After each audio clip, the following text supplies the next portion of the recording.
We'll begin today with introductions here in the room. I will start with commissioners first, and I'll start on my right. GQ. Good afternoon, everybody. Mark Jurell, District 4. All right. We're gonna have a lady. Good afternoon. I'm Laura Meyer and I represent District 5. Hello, my name is Lee Altman, County Commissioner serving at large. All right, and let's go with our staff and start over here.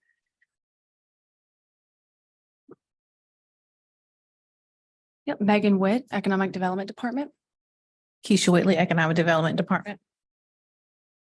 Timothy Tibbs, County Manager's Office. Shahid Rana, Economic Development. We have a back row with Clay Andrews and Augustine Velasquez. But they are not really back row. They are front row guys sitting in the back row. Okay, and then we have some guests today.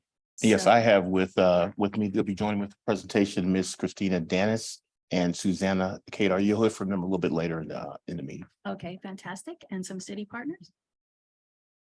Todd Along, the City of Charlotte Economic Development.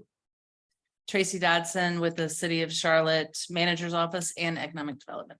And last but not least, Leslie Johnson, Deputy County Manager. Definitely last but not least. And then shall we introduce the staff that is online? Megan. Online, we have Ellie with Mecklenburg County Economic Development Department. We have Ellie Fesker, Jamelia Davis, and we also have with us Starla Tanner. All right, fantastic. All right, so to start out with, normally we will approve our minutes. But I've requested that we have more of the Q&A to be reflected in these minutes, so I'm not going to ask to approve those today. We'll approve them at the next meeting. So with that, we will go straight on to Deputy County Manager Leslie Johnson. Oh, we have a late arrival, a very important late arrival. Would you like to introduce yourself? Sure, I'm Dina DiOrio, County Manager. All right, thank you for joining us. And we will go straight into Dr. Leslie Johnson. Yes, thank you. Today, the first presentation that we have before you is our city partners are going to provide a quick brief update on our Eastland Yard project or Eastland Mall project, however you best refer to it, helping you understand where we are since we last presented to you when Tepper Sports was the engaged partner for the development and in addition to what Crescent is doing. So they're going to share some things with you, tell you where we are as it relates to the agreement that was associated with the TIG to see if you're still in agreement to proceed forward, share with you as a committee, really to not only provide the update, but give you the opportunity to provide any other questions or concerns that you may have. And then upon receiving that, the county manager will bring it to the full board for their review and commentary as well. All right, thank you. Sure, I think we could start out with a clarifying question. Thank you. Just so I can. Turn on your mic though. Just thank you. Just so I can understand what I'm hearing. What is the scope of our review right now? Am I listening to see if I really want to re-up this, or is it really? No, so this is a receipt. So what we're going to have is allow these two great individuals to share with you where we are since we last approved it. So what last occurred was that we presented a proposal and we shared with you and the board approved to give the county manager direction to approve, assuming the following things four things would be met, of which they're going to highlight. And so what they want to share with you is where they are with the scope and development of this project. Two, there have been a few revisions to include the Tepper Sports. And you may have heard in the media that there's also have been other proposals that are now being vetted, and to get any of your questions and comments asked before you. So that is good. Right, but what I'm trying to figure out is this mostly just notifying us, or do we have discretion that we're going to need to re-exercise in making a choice? So I can understand the depth of how much I need to. So let me answer that. So I think the conditions under which you approved the TIG back, I don't even know when that was. 2021. I think the landscape there has changed to the point where I don't feel comfortable moving forward and moving forward with the TIG, because I don't know that I can, in good faith, meet the requirements that the board put on me to go forward with the TIG. So I just want to just make sure that you all hear it and that the board's comfortable moving forward. I think the biggest piece is that Tepper Sports is no longer using the adjacent land. And so that was a big part of what the approval was based on, was how that land was going to be used. And that has changed dramatically, which is why we're here to talk about what the other options are to make sure that we're still aligning with the direction that the board gave Okay, me. Does yeah, that make 'cause sense? It does, because Okay. like with, I know there's some debate about this, but like with Brooklyn Village, sounds like it's too late, but it sounds like with this, there is some real discretion you want us to exercise now that the circumstances may have changed and there's more discretion happening in this meeting than say in other decisions that we might just be getting an update on. So, Yes. thank you. So just to clarify, Brooklyn Village was baked a long time ago. And so this is a way more current project. But I also want to just recognize that we've had another person join our meeting that we'd like to introduce. Would you like to introduce yourself real quick? Sure. Hello, ladies and gentlemen. I am Marjorie Molina. I actually serve on Charlotte City Council and I represent East Charlotte. I represent District 5. So I'll be just listening in and excited to hear what my partners think. So glad that you're joining us today. Thank you for being here. All right, so shall we go ahead and begin? Sure, Tracy, if you don't mind. Yes. So first, I want to start with just a sincere thank you for the partnership with the county. Leslie, Dina have both made themselves very available to try to work with us and keep this kind of in the forefront. So thank you for the partnership. And with that, want to go back to where we were quickly in 2021 when we were last in front of you. We were really talking about the tax increment grant that was related to the Crosland side of the site. But you all outlined several things that were important, as was just mentioned. And our intent as we've gone through this process, even though there's been a lot of twists and turns, is to stay true to that. And so I want to start there, is that we still have the same vision and direction that we want to hold true to as we navigate this landscape of this site and what is going on.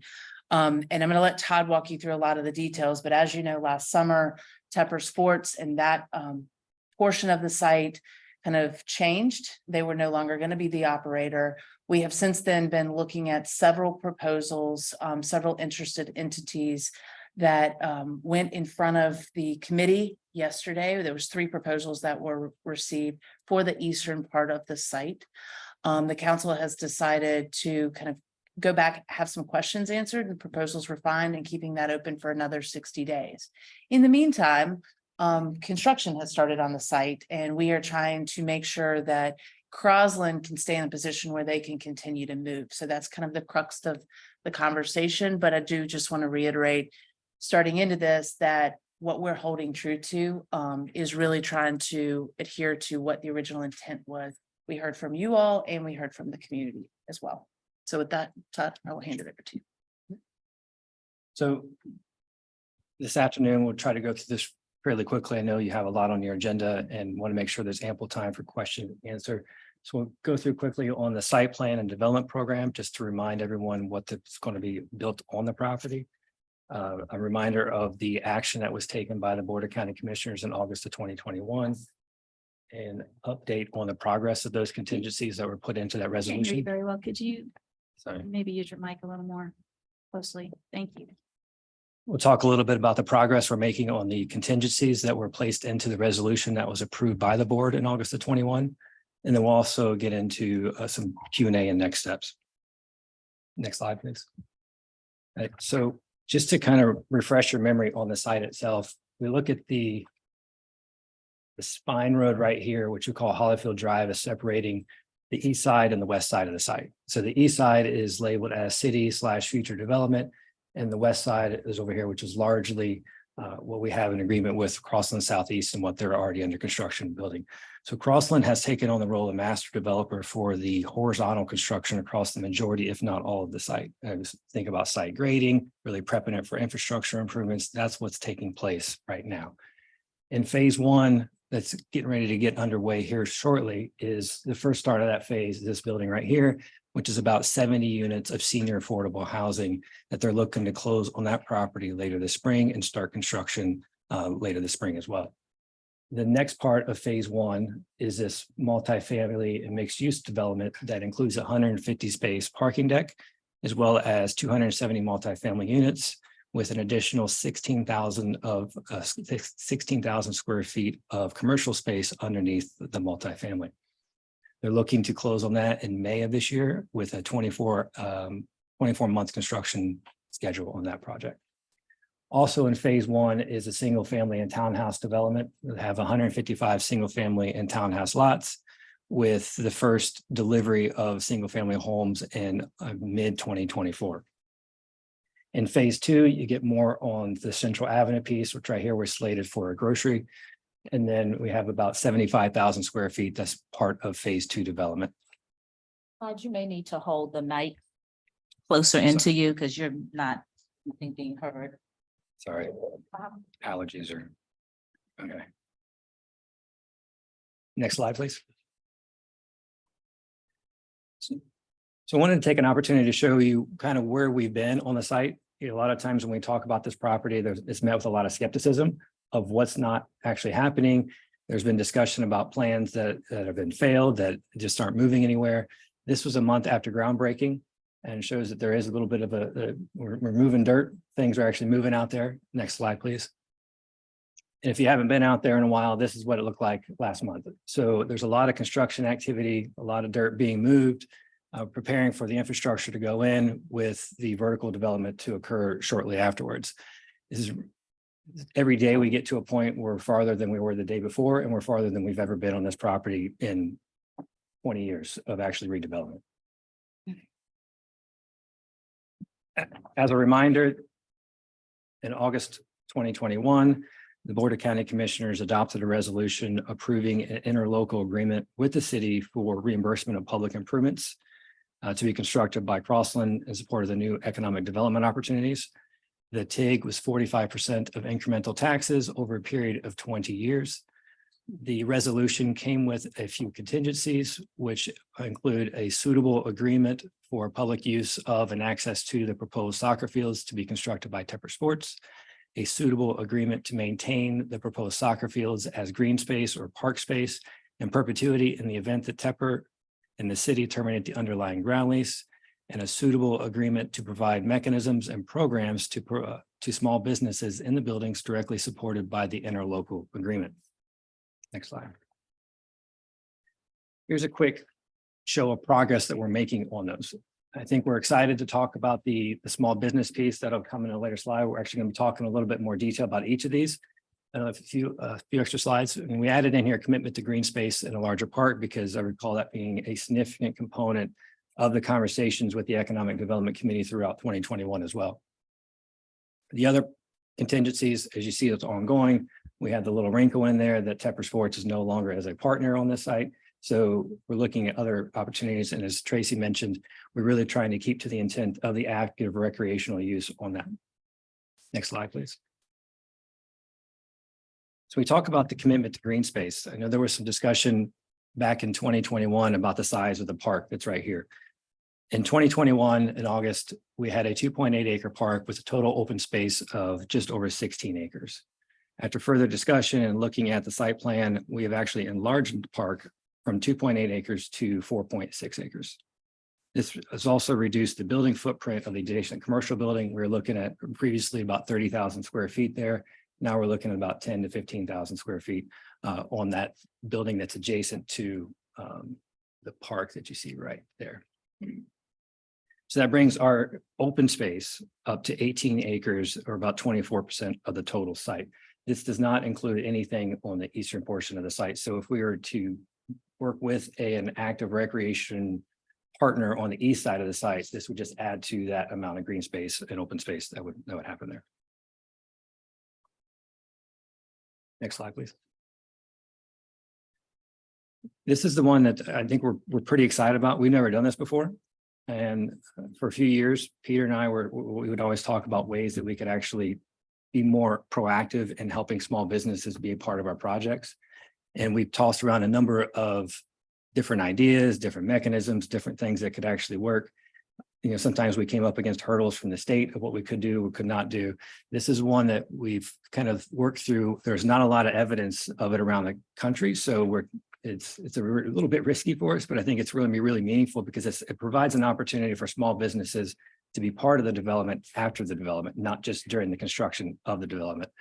So what we call inclusive prosperity, it provides a space for local and small businesses to be part of that ground floor commercial space. So the concept here is effectively that the city would take on a lease of the entirety of that ground floor commercial space. So about 16,000 square feet. Then we would sublet it to businesses in that space. So the challenge we have with that just in general is the cost that it's required to make that mixed use product feasible is about double the market rate rents of that area right now.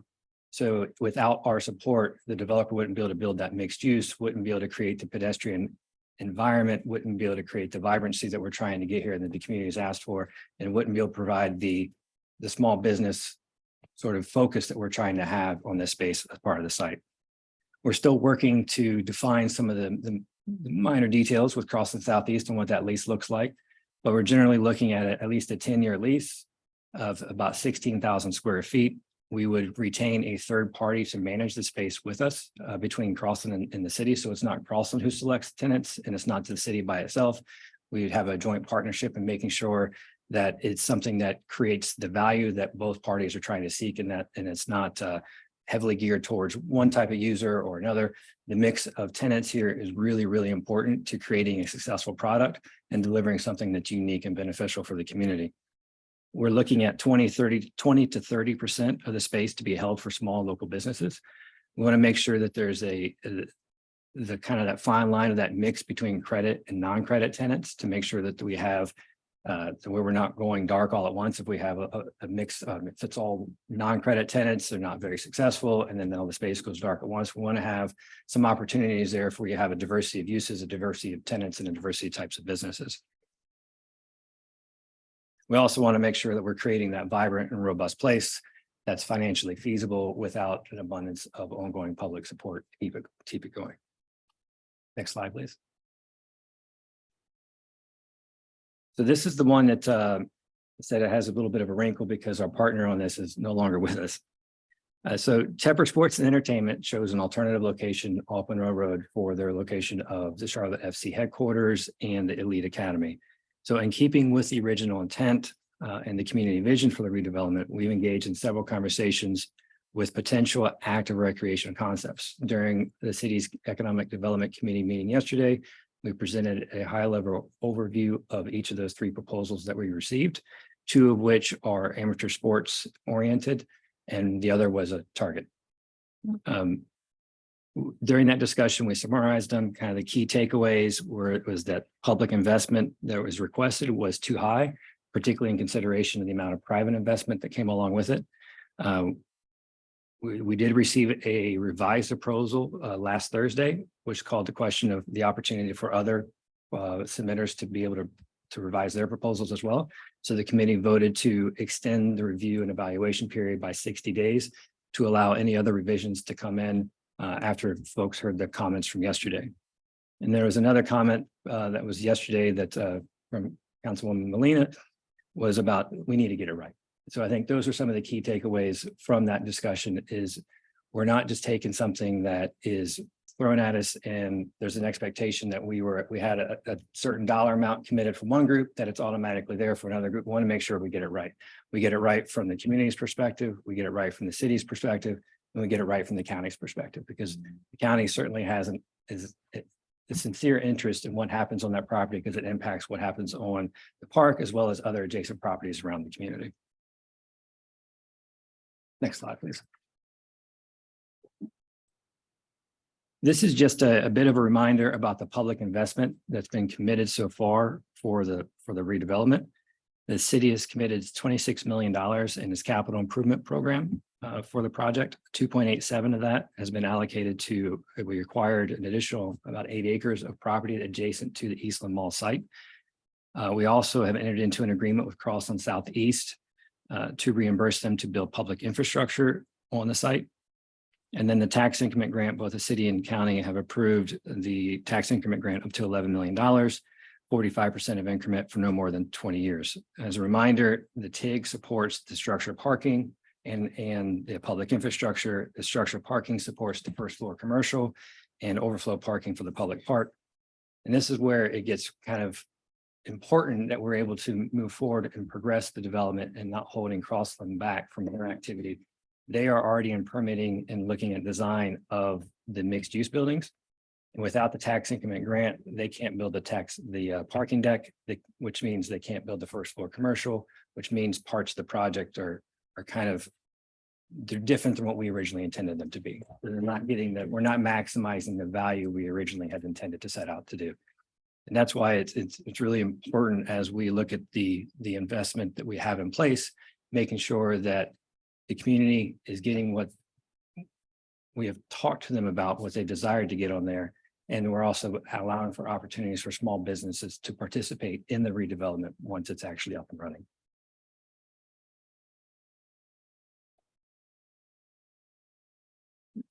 Okay, so So we're shifting to, of course, this is the opportunity for you to, one, again, the intent was to let you know where we are from where we are today versus where we were back in 2021.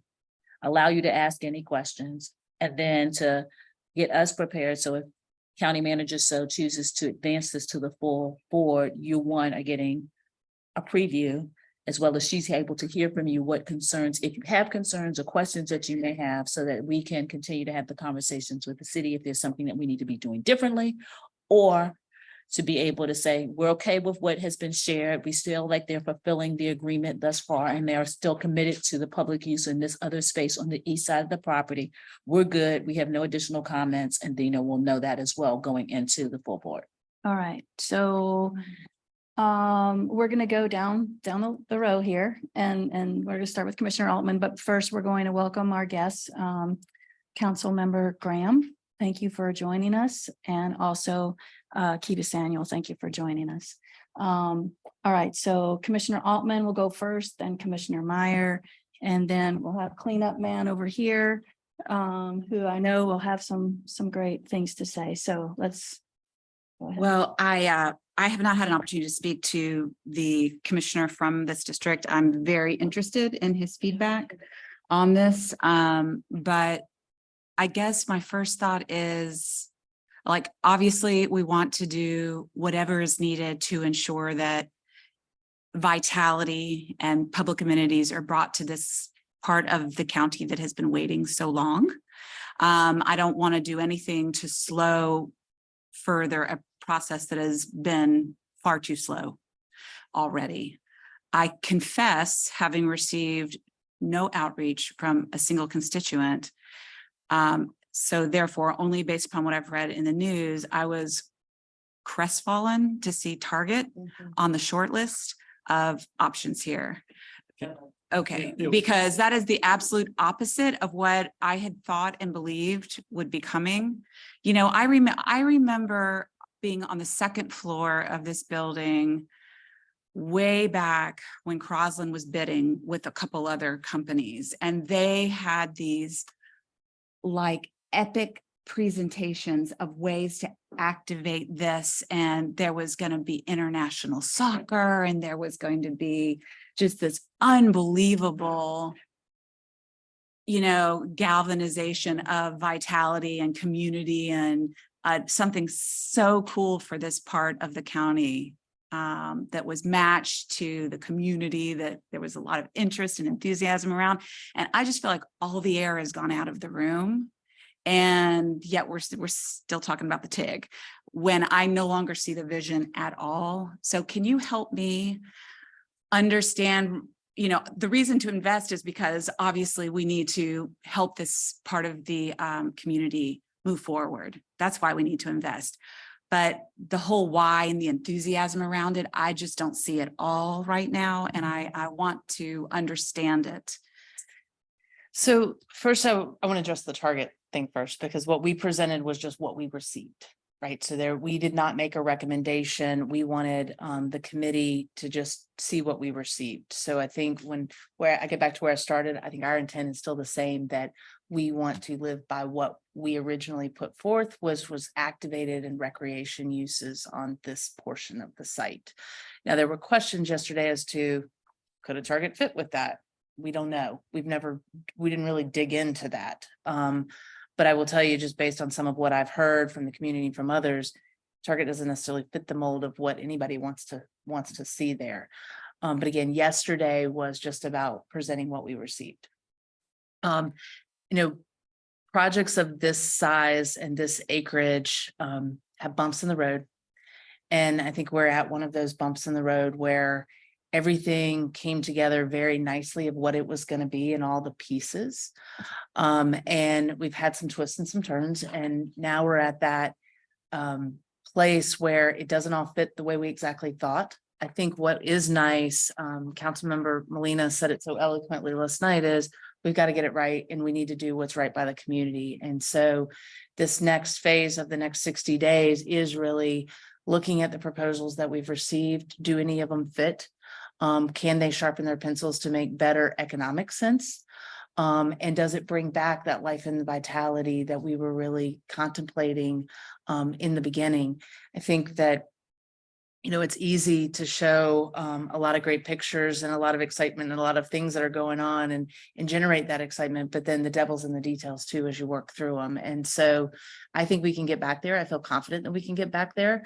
It just doesn't lay out exactly the same way that we thought. And we have not let go of that vision. I just want to be really clear on that, is while it's not Tepper Sports as the operator there, we still think there's great opportunity to put something exciting there that is for the East Side community as well as the larger community. And that's what we're really focused on now. Okay. Commissioner Meyer. Thank you. I think you might have just answered my question, but I really want to hear what my colleague Mark Jarrell has to say. I have a clarifying question. When we approved this back in 2021, it was we approved $7 million, correct? The TIG. And that 7 million, included with the 4 million from the city, was going to go to parking deck, public infrastructure, but part of that was the east side of it too, as well. That Tepper Sports deal, part of it was. Well, it Was never. It was tied together. So you approved the TIG for the parking deck and the infrastructure only if we could achieve those other contingencies that they laid out. Right. And so where we are now is that the whole issue with the east side is basically we're starting over, right? So not all is lost. It's not, okay. So there is, I mean, I hear what you're saying, that but the it says, original but the plan. contingency says something about, making sure the soccer fields are Right. available to the public. Well, if we put a pool there, There, then or a it's, I mean, so I just big don't. building of. for Right, so I just pickleball or wanted, whatever. I wanted to make sure you were aware of where we were and how we're proceeding. Is there any possibility of green space over there East side. on that east side of the? I think we've looked in the proposals that came in, I'll just say. From our perspective, the proposals that came in, the aquatics proposal obviously doesn't take up the entire acreage on that, Right. on that side. And that proposal did not necessarily come with a specific site plan. So there's more land to work with. On the tennis proposal, it takes up quite a bit of the acreage. It only left like 5 acres remaining, which they had proposed for what I'll call supporting development, like a hotel or kind of some outdoor food and beverage, if you will, kind of creative way to tie it all together. We wanted to demonstrate our intent with more open space. And so that's why we have made the proposal to enlarge the existing park on the Crossland side. To stay true to that. We also think that it could potentially end up tying better over to that side of the site in time. But, the piece that I'm holding true to is the recreation piece. Right. And with the exception of the aquatics, that has been some elements of outdoor space. Our partners at the county have kept this true to the community use on that as well. And so I think they will, my hope is that that still ties nicely together. Okay, well, and the tennis facility are there pickleball courts involved in that? They Yes, they are. Thank you. As well as paddles. right? Yeah, as well as paddle. Because if they're not, we'll hear about it. Yeah, there better be pickleball. There better be pickleball. You guys didn't know, we went through the great pickleball tennis war not too long ago.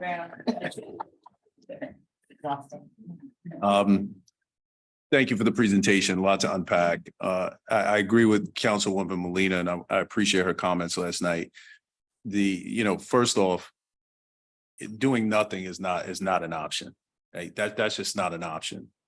Everybody's going to have to lean in at this point, and we've got to figure this thing out. But to her point, it does have to be right. One of the things, going back to what we charge a manager with, public access is always going to be important to us. That's important to me as the representative of District 4 that covers the footprint that Councilwoman Molina has as well.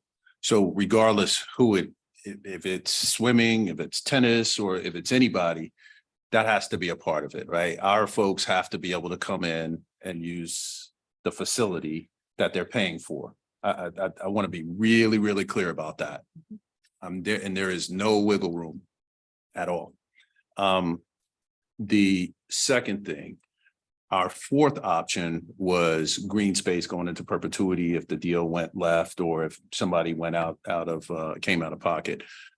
Obviously, I think we have some wiggle room there to look at it. I'm not going to, full transparency. I'm not saying, Dina, I'm going to hold fast and steady to that necessarily. I think I do see an effort around trying to do something with green space. I want to be clear, when you say that the 18 acres of open space is 24% of the site, are we talking about the east and the west combined? Or which side are we talking about? You're saying total? So the 18 acres, which is on the western side of the site, so the Crossland southeast side, that is 24% of the total property. So it's 24% of the 77 acres of the total Eastland site. So it's Right, not- in the presentation, it's 18.1 acres of open space. Yes. But it's not the total site. You're saying it's just the eastern side of it. So that 18.1 acres includes the 5-acre park or the 4.6 acre parks that Yeah. are rounding, and then a mix of greenways and the pocket park So in the total neighborhoods. So site. so That's, I everything- just wanted to be yes, clear on that, yes, Todd. Thank yes. you.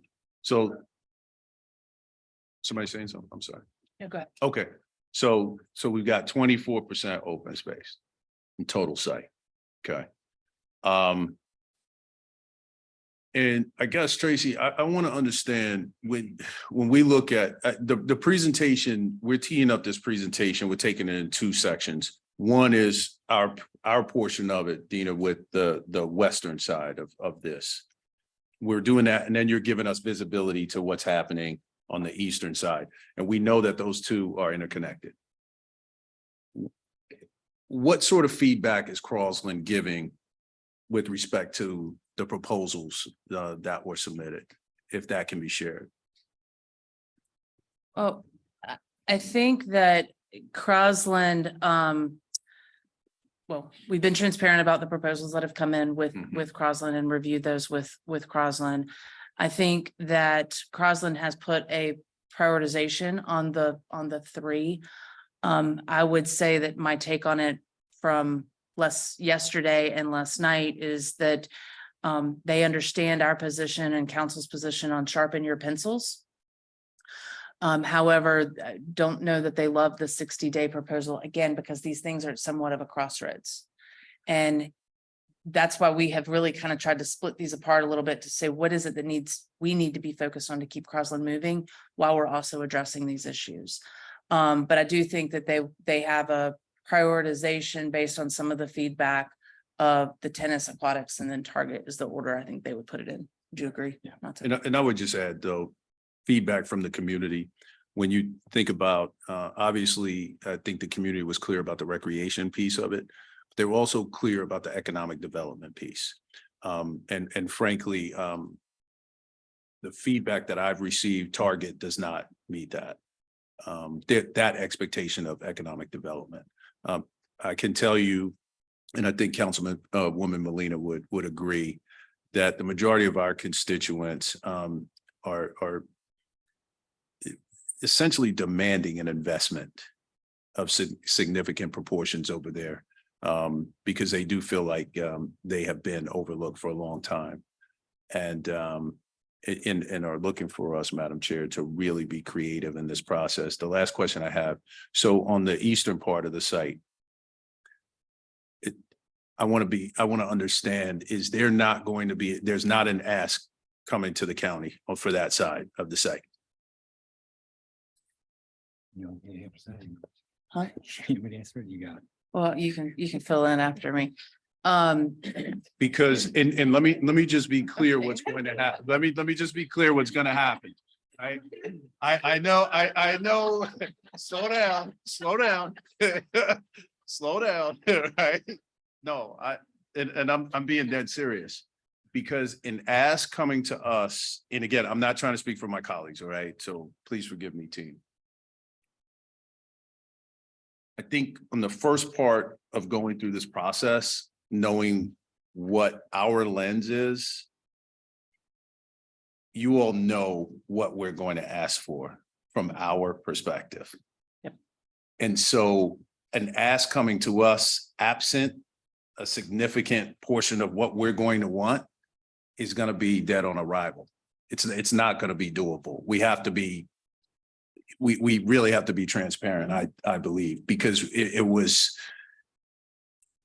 very, very difficult to even get where we were at 4.86 acres. And so, again, I think the manager, the deputy county manager, and all of the stakeholders have to be on the bus driving and making sure they have our pulse. I mean, they know what we're going to do. So I just want to put that out there. So I will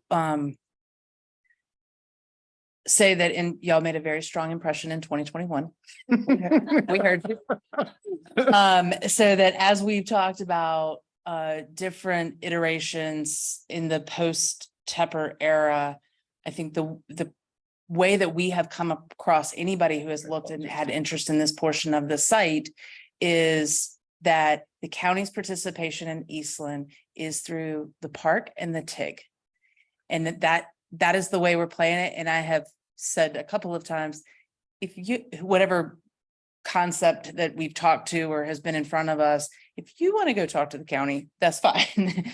But our expectation is that the participation really has been what we've all been talking about since 2021. So we're not trying to set this up as we come back with an additional ask.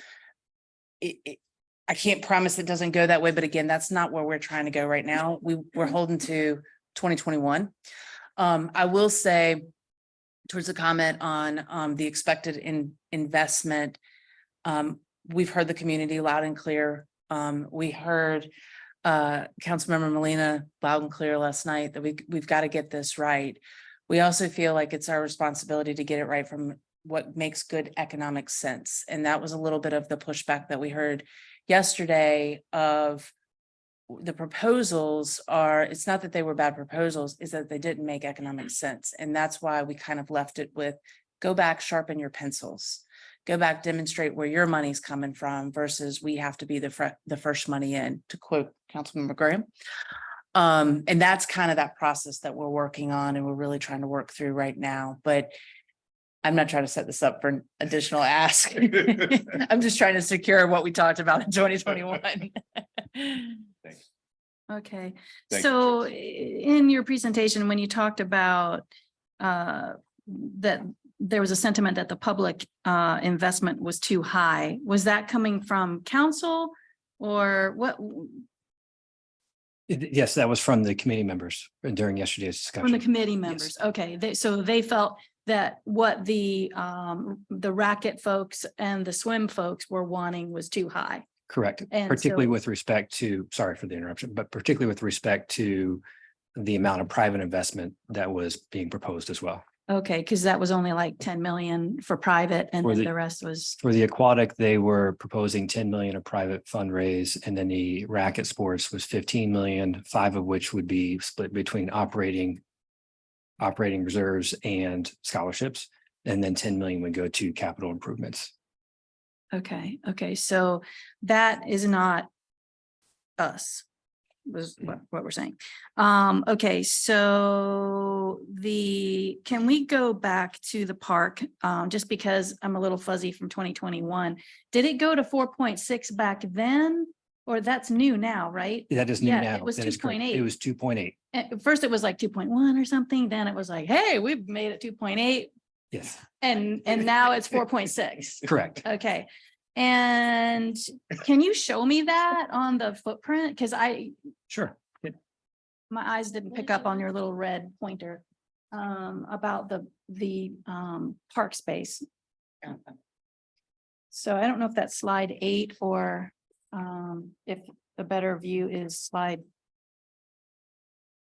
10. I'm not sure which one would be the better. It would be, Slide 8, okay.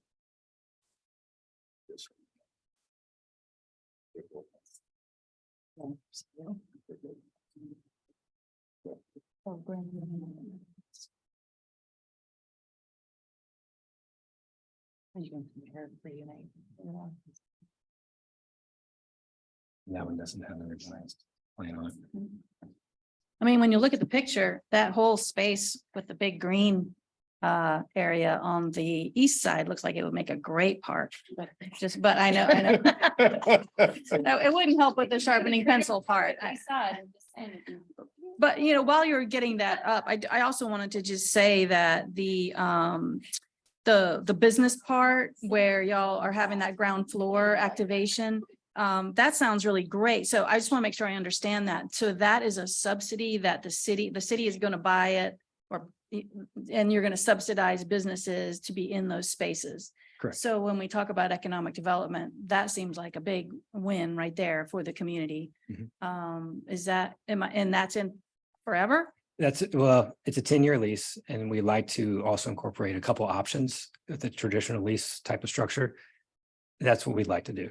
It's hard to do it in perpetuity because we have to budget, we have to encumber the funds for it, but we're starting with 10 years and seeing how that works. And So that means you have ongoing subsidy expense for that space for 10 years is what you're committed to. And then Correct. beyond that, we don't know. correct.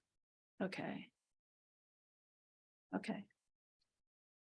I just want to point out, which I think is one of the reasons we're here today, is what Crosland is saying. They need some guarantee from the county that they're going to get the TIG. If they don't get the TIG, they don't build the parking deck. If they don't build the parking deck, they don't build the retail, and that part of the deal goes away. So that's why we're sort of at a critical juncture here, because Crosland needs some level of assurance they're going to get the TIG for them to be able to move forward with that piece. However, we don't have any clarity on the east side piece yet. So correct, Right. which is why we're trying to work through kind of where do we go from here? Right. That And makes sense. so Right, just for and I think visibility. what I would say is, while when we approached it as two parts, but a whole, right? Because the agreement was you do these things on the on the west, and then you're also going to ensure that we get public use on the east. And that's now where, yes, we'll sign the TIG. Well, now the east, we don't have that assurance. Yet construction has started.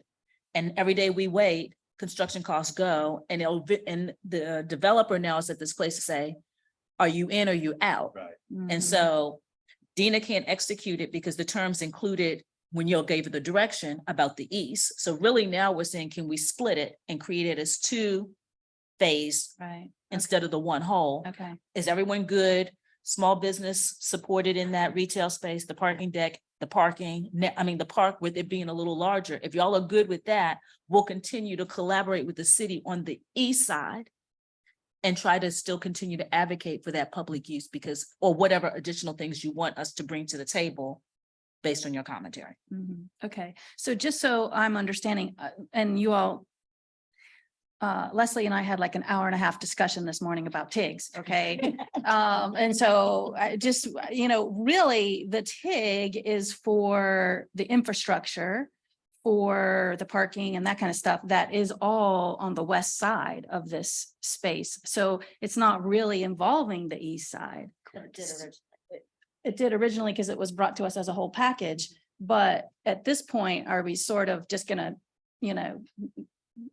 bisect it into two pieces and then, so I'm feeling, more comfortable with that idea as the TIG, being kind of separate, because I think the part that I'm still fuzzy about on the TIG is what is Crosland's responsibility as far as the infrastructure goes? Is it zero on, like, they're already required to do sidewalks and this and that and do the roads for the bulk of it, right? So is it just the TIG part?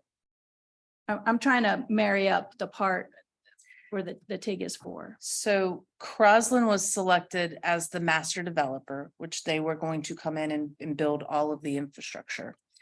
Had Tepper stayed a part of the plan, we knew exactly what the infrastructure was needed on that part of the site. They would have gone through and built the infrastructure for the whole site. That still may be the case. We're gonna come to a decision point about some of the roads and some of the infrastructure that was planned on that side of the site, depending on where we are at that time. We've still got till the end of the year, I'd say, roughly on that. Am I right on that? Close. Close, okay. So we're paying close attention to that. We have put more money towards the infrastructure for the eastern side of the site to try to kind of inch along, because our funding mechanism for that side of the site, which was mostly going to be hospitality and tourism, we don't know what it's going to be moving forward. So we've tried to keep it so that Crosland is working the whole site. If you think about moving the dirt and balancing the site and things like that, having the whole site makes more sense. As well as where they need to tie in certain infrastructure like stormwater and things like that, makes sense to have the whole site. So we're trying to keep it as they do the whole site. Our infrastructure dollars are going to end up going towards the whole site, but the TIG, you are correct, was just on the Crosland side of the site. Okay. Are you clear? Are you still Uh, murky? So, So, yeah, so what I would say is the parking deck, right? And maybe Todd can better help you see illustratively. Clearly, if you see on that left-hand side, you'll see that's the Greenway cycle track. So that is going to be developed by Crosland, of which is going to be supported by the TIG as well. okay. And then, which isn't as clear on this, but it's if you look on the left-hand side, so you know where the park is. So you see that road that's that's to the left of it with the trees. That infrastructure will be supported for that road, which is a public road. So in theory, the developer isn't responsible for the public road. The developer would only be like when you go into housing development and you eventually have the roads within the development. Yeah, So they would only be technically part of their development project responsible for their private roads for their development. But that main drag going in is a public road. And in theory, that would be the city's responsibility to build.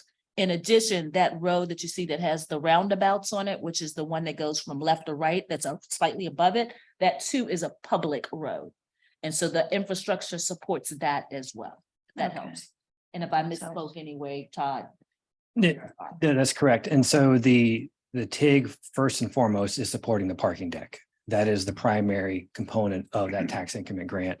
If there are remaining funds after the parking deck, which we projected there to be, then that goes to any infrastructure improvements that are on that side of the site that supports the development. okay. So the priority of the TIG is the parking deck, because that gets us to that vibrancy piece that we were trying to gets us to allow for more density and intensity of development, gets us to that ground floor commercial space that we can do a little bit more for the east side that hasn't been done for quite some time. Okay, okay. Commissioner Meyer?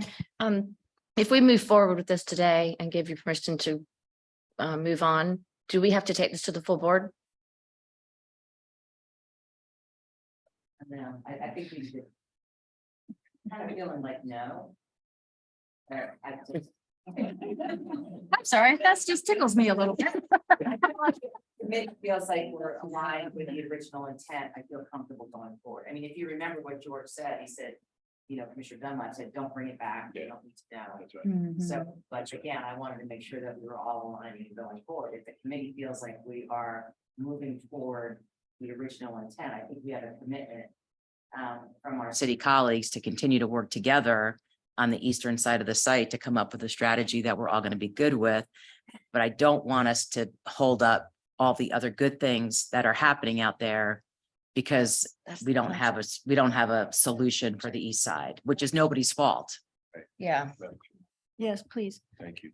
So I think the elephant in the room is essentially, I know what we're talking about on the Crossland side, but the reality of the situation, if we don't move forward, Crossland has to put a stop, essentially. It's an all stop. They're not going, I mean, we have to be realistic and just speak plainly, guys. What's going to happen is we're going to be sitting there and they're going to stop because you push back if I'm not being accurate with what I'm saying. I And think if you we are, stop yes. on that side, Yes. there can be other ramifications and implications to the whole site, right? So I think what we are having to consider, team, for the rest of our colleagues, is we have to keep that in mind. You know, they were banking on that TIG.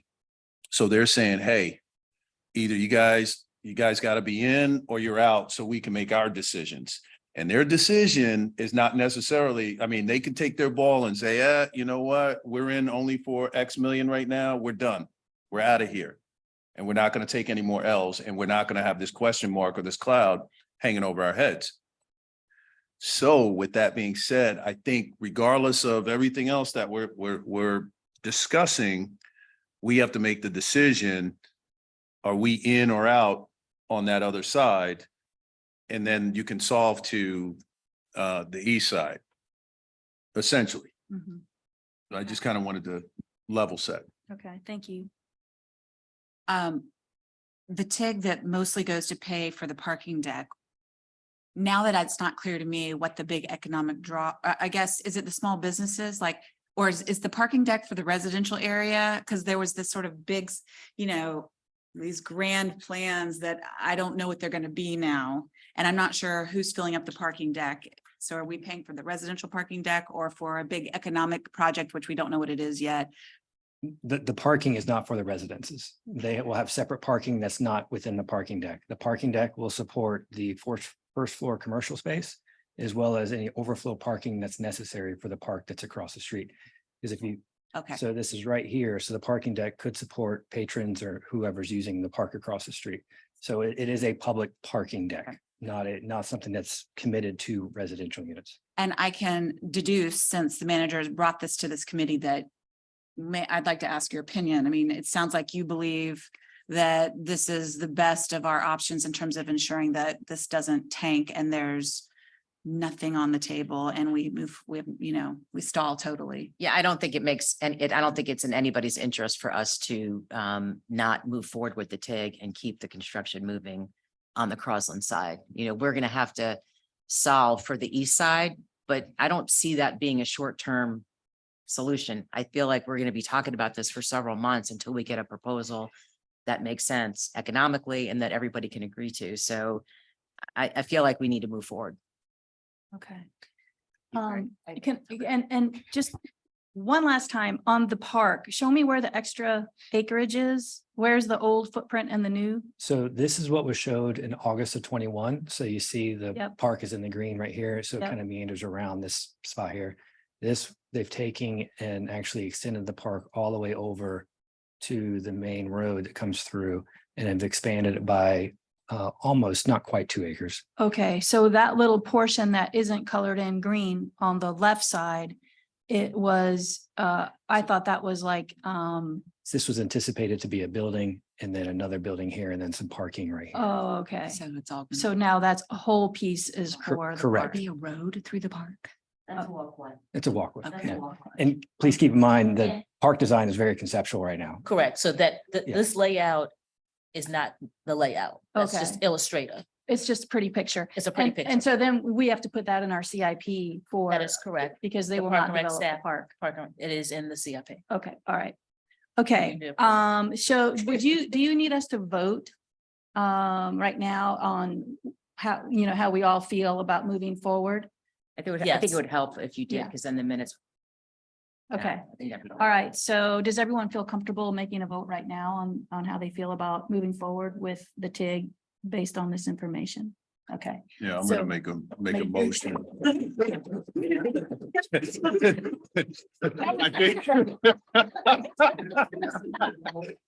that the way it works now? All right. All right. All right. Commissioner Darrell's going to offer a motion. All right, I want to make a motion, Madam Chair, that we move forward with the TIG and direct the county manager to move forward with the TIG on the western side. Second. All right. So let's take a vote. All those in favor, show your hands, raise your hand, say aye. Aye. All right, so that is unanimous.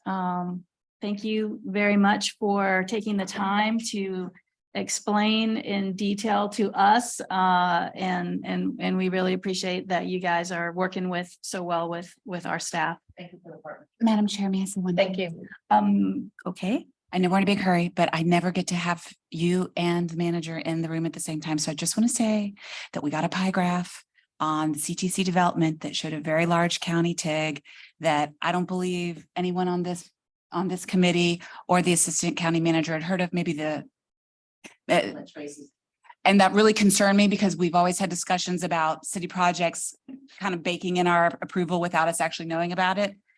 And since you're here, I just had to raise it. Yeah, and I will say that is probably at the top of our. That's probably the top of our list of discussion points. You know, CTC is another one of those that has had a lot of twists and turns in it of funding mechanisms, where council was. We obviously spent a lot of time on the location of the bus facility. So now we're at that place where we do really have to, as we do the advanced planning, we really have to talk about what the financing tools are. I want to be clear that what we put in front of council was a framework. It wasn't necessarily the framework. Even the development side has some challenges with how much TIG we might consider or not consider. And so there's more to come on that, but I want to be clear. We weren't making that bold statement that the county's in on the TIG. That is a step that we still have to work. All right, it's just Work something through. that I voted on and I was concerned that the county apparently hadn't had And input. this is not intended to steamroll. Like, we So, know we on got the MTC, so. a lot thank of you. partners to work through on that project. Thank you for hearing me on that. Thank you, ma'am. All right, thank you. Now, I know we have a lot more to go and not a lot of time. Correct, but we're going to try to swiftly go through it. The next thing is Timothy Tibbs is going to do a quick community development block grant overview. Highlight some things as it relates to what it is, projects that we've implemented, and then share with you or tee up some things about some challenges that we're starting to see with the program since its inception to the reality of modern day and where we are in our ecosystem. We'll take questions. We're going to try to stop by that 9:45 of, and then allow Sean Clay to do the closed session. The closed session item is something you've seen before, so we just want to make sure we vet it with you before it goes to full board. If you have any additional questions with community block grant, because we are out of time, we'll bring it back And there's no vote or we're not deciding anything. We're just really getting. or an receive for update. information. Receiving information. Okay, thank you so much. All right. All right. Kids. Thank you, Dr. Johnson. Thank you, Madam Chair and committee members. First of all, I'd like to introduce the lady to my left. This is Susanna Hadar and Christina Dennis. They're from Centralina Centralina Community Economic Development, formerly the COG, Centralina COG. So I want to let them tell them what they do in the organization for us. They actually have provided administration since the inception of the program. So I want to just let them say hello and we'll jump right into it. Thanks, everybody. Thanks for including us today. It's got to be green. Green, thank you. I'm Christina Dennis. I'm the Director of Community Economic Development for Centralina. I've been in Charlotte for about 7 years and at Centralina for about 2 years. And Centralina has been administering this community development block grant in partnership with Leslie and Tim since 2010. And the entitlement program is an opportunity that you'll learn about where the monies come every year annually through entitlement based on a formula and a public process. That process that CDBG follows is a partnership between the county and Centralina. And my partner Susanna Kadar, who I'll introduce now, is the one who does the day-to-day. If you've ever gotten a federal grant or federal dollars, you can imagine the amount of paperwork, public meetings and details that you need to record and file and do that. And the Community Development Block Grant is a great program, great flexibility, a lot of details and rules to follow with those benefits. So here's Susie. Hi, everyone. My name is Susie Kedar, and I am the Community Economic Development Administrator at Centralina. I've been with the organizations almost 2 years now. Came from upstate New York, where I managed the CDBG and home programs for Chemung County and City of Elmira. And I'm very honored to be here and present this program with Tim. Awesome. Thank you for having us. Thank you. So we're going to very quickly go through the agenda. Next slide. We're going to talk about just the overview of the program, the basic program requirements, the county geography and funding allocations, program impacts, and then challenges and opportunities. Next slide. As you know, the CDBG program, which is administered by HUD, is a primary source of flexible federal funding to states and localities for economic and community development and other related purposes. The goal is to provide decent housing, a suitable living environment, and options to expand economic opportunities for low moderate income persons. It was originally authorized under Title I of the Housing and Community Development Act of 1974. And the program has funded more than $160 billion in block grant support for eligible programs. Next slide. As you know, it's basically meant to benefit the community by defined by low moderate income persons. What we want to do is aid in prevention of elimination in slums or blight, and then it must meet an urgent need. And at least 70% of the funds must be used for activities that benefit low moderate income persons. Next slide. Some of the components as Christina alluded to, some of the components as Christina alluded to involve the consolidated plan. Every 5 years, we do a consolidated plan. We do a series of community meetings. We do surveys. We meet with nonprofits, our town partners, and we come up with our long-term goals and our long-term resources and try to define what are the most important things that our community must focus on. Each year, as the roll up into that plan is an action plan. So each year we have project selection. We have a competitive process where we have the towns and nonprofits, particularly the habitats, that work with us to submit submissions. We're in the middle of that submission right now, the upcoming year. And then we also have annual goals. So we have the 5-year plan and the action plan. Then we have, as Christina alluded to, the project implementation. This is the activity. These are the contracting. These are the reimbursements. These are the records, the filing, all the things that the subs must do to report and meet HUD requirements. Susie and Christina give them technical assistance, but the nonprofits and the towns must also do that process. They must do their own bids. So Centralina serves as a consultant, but there's a lot of work that goes into that. So once you have the project implementation, you have the consolidated annual report. We set goals that are aligned to the consolidated plan and to the action plan. And at the end of every federal fiscal year, we come back and say, okay, did we reach those goals? If we estimated 10 houses, did we rehab 10 houses? How many children or families did we serve? And then also in alignment with the city of Charlotte, we must do an analysis of impediments to fair housing to make sure that all of our activities are not discriminatory in nature. So those are the program components that really at a high level go into the management of the CDBG program. Next slide. So the CDBG program geography, we now have all the towns in Mecklenburg County, included the unincorporated areas. Mint Hill recently joined us, most recently in the last 2 years. So we're now reflective and have projects when it's all said and done that will be reflective of every part in geography of the county. Let's see, let me look at my notes. I had something to say there. Let me see. I'm trying to roll through this pretty fast. Okay, yeah. Okay, so you should know Mecklenburg County is an entitlements urban county, so we have to have a 200,000 population in terms of our of the formula that HUD uses. So let's say Huntersville were to leave at one point, that would pull us below that population. So it's very important as the county continues to grow. We're getting larger. So one day Huntersville may decide to do that, but it serves them because they have been getting a lot of projects through our program and they don't have to deal with the administrative side. So I just want to keep in mind 200,000 people in the population, which is an urban setting, which is different from Charlotte. Next slide. So who can get CDBG funding? You have nonprofits, local government agencies. We have the towns, obviously, who are involved. We have faith-based organization, businesses, micro enterprise, MWBEs, and small local businesses. Now, again, some of the reasons businesses aren't as ample, because if you have a mom and pop, you have one person shop, then you have to do the business side and you also have to do the administrative side. So it makes it very difficult to manage their day-to-day business and also jump through a lot of the, I won't say hurdles, but the requirements that HUD requires. Next slide. So here are our program priority areas as defined by our consolidated plan. We have housing rehab, public services. Housing rehab is kind of self-explanatory. We do critical home repair, we do roofs, we do repairs to you name it across the board, usually in the $5,000 to $8,000 range. Public services, I'll get into what that means, but public services is probably has the most opportunity for unique types of projects because this has a lot of flexibility. Right now, we basically fund 2 child care subsidy programs with that, and we'll kind of get into the numbers later.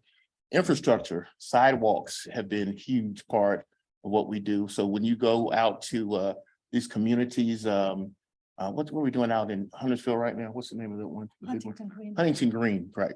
So that's a huge community that's disconnected from Huntersville proper. So we're putting in a lot of sidewalk infrastructure over the next couple of years there. That's going to be a safe way for the residents there to travel and have ingress and egress to the other parts of the neighborhood of the city of Huntsville.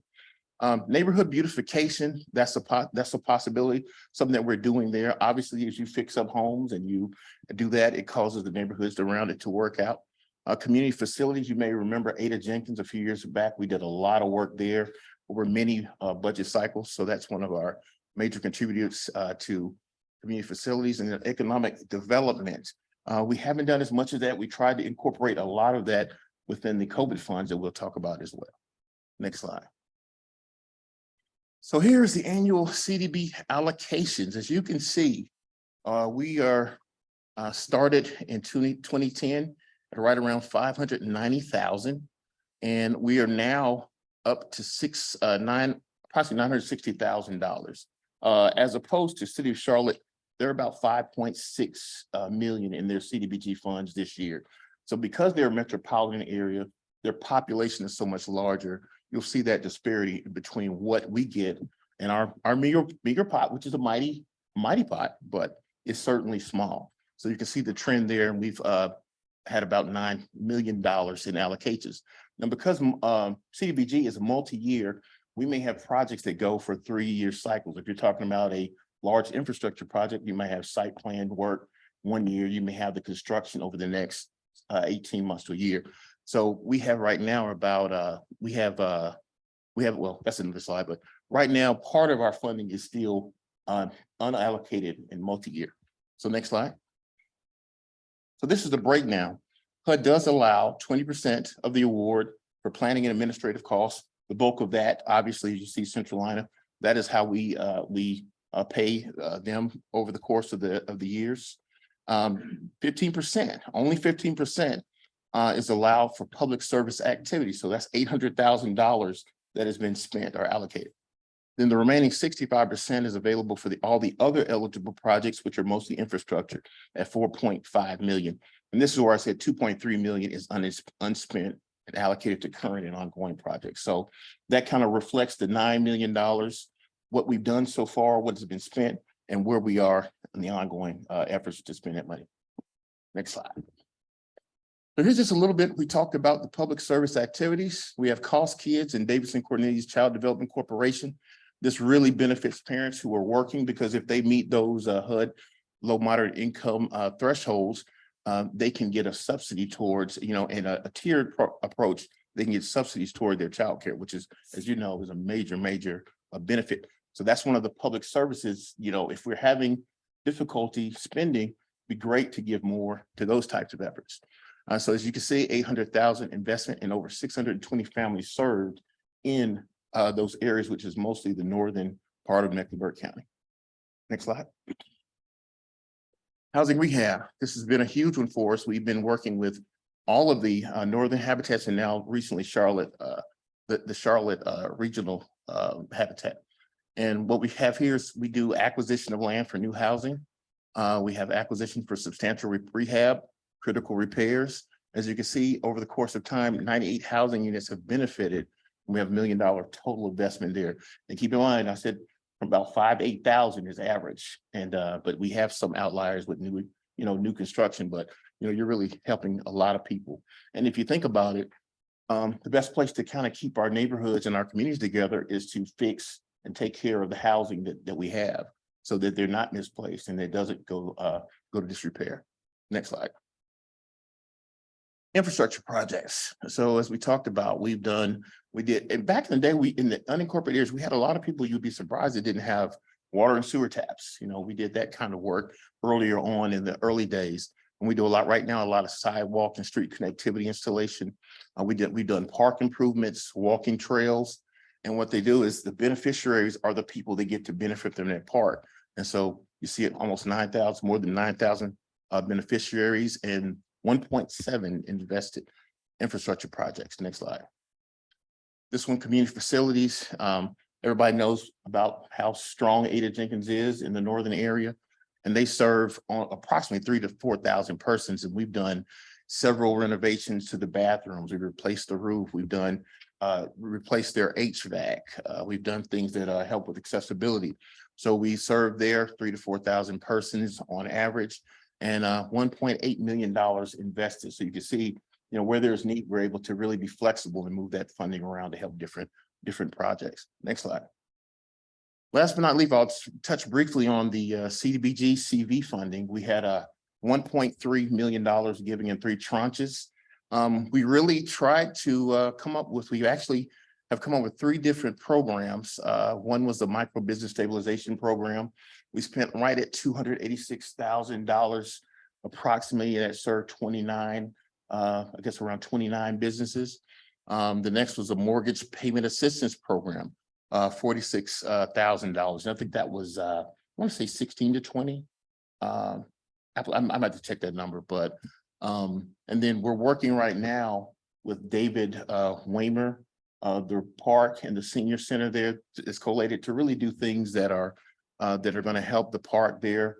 We're going to do a lot of things for the seniors there and also enhance the park. So we're talking about micro shades, multi-family PlayStation from 8 to 80.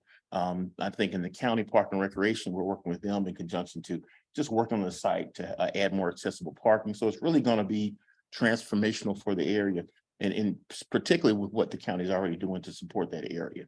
And then also we're working on a multi-PlayStation in Pineville Lake Park. So those 2 things are ongoing right now. We're in the process of moving those along to fully expand the park amenities and improvements. Check the time.